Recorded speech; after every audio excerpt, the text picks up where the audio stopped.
কেন্দ্র ও রাজ্য সরকারের বিভিন্ন নীতির প্রতিবাদে সোমবার আসানসোলে বামফ্রন্ট ও ডিওয়াইএফআই এর পক্ষ থেকে আয়োজিত হয় জেল ভরো আন্দোলন।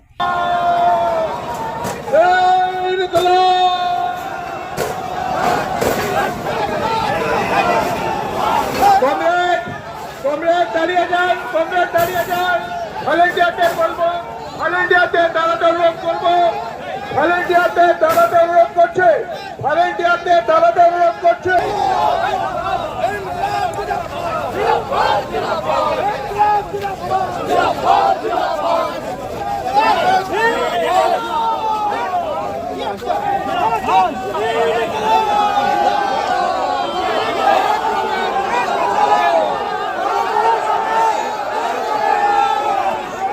গির্জা মোড় থেকে শুরু হওয়া মিছিল ভগৎ সিং মোড় হয়ে কোর্ট মোড়ের দিকে এগিয়ে যায়। আন্দোলনকারীদের হাতে ছিল সংবিধানের বই, পোস্টার ও ব্যানার।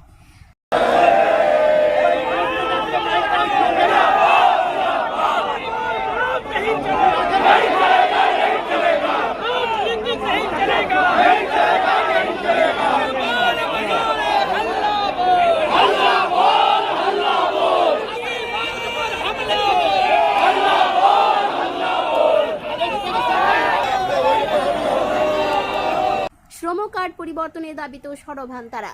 বামফ্রন্ট নেতা গৌরাঙ্গ চট্টোপাধ্যায় কেন্দ্রের বিজেপি সরকারের বিরুদ্ধে সংবিধান বিরোধী কাজের অভিযোগ তোলেন। বামফ্রন্টের দাবি প্রায় ৫,০০০ কর্মী সমর্থক এই কর্মসূচিতে অংশ নেয়।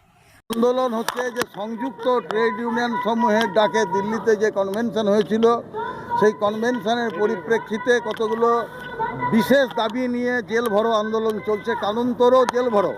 এবং এই কানুনতর জেল ভরো আন্দোলন যেটা হচ্ছে, তার মধ্যে যেটা হচ্ছে যে কৃষি নীতি, বিজেপি সরকার যে কৃষি নীতি নিয়েছে, সেই কৃষি নীতির ফলে ভারতবর্ষের কৃষকদের জীবন যন্ত্রণা হয়েছে।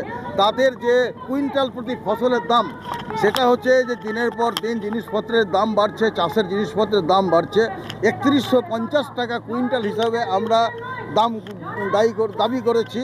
এবং সেই সঙ্গে সঙ্গে আদবানি বা পরে হচ্ছে যে বিভিন্ন যে সংগঠনগুলো রয়েছে, বড়লোকদের সংগঠন, তাদেরকে দিয়ে ফসল কেনানোর ব্যবস্থা করছে। এবং এর ফলে কি হচ্ছে, কৃষকরা ক্ষতিগ্রস্ত হচ্ছে। কৃষকদের স্বার্থে আমরা এই আন্দোলন করছি। কোর্টমোড়ের কাছে পুলিশ ব্যারিকেড দিলে তা পার হওয়ার চেষ্টা করেন আন্দোলনকারীরা। শুরু হয় পুলিশ ও বিক্ষোভকারীদের মধ্যে ধাক্কাধাক্কি। পরে রাস্তায় বসে স্লোগান দিতে থাকেন তারা। আন্দোলন চলাকালীন বেশ কয়েকজনকে আটকও করে পুলিশ।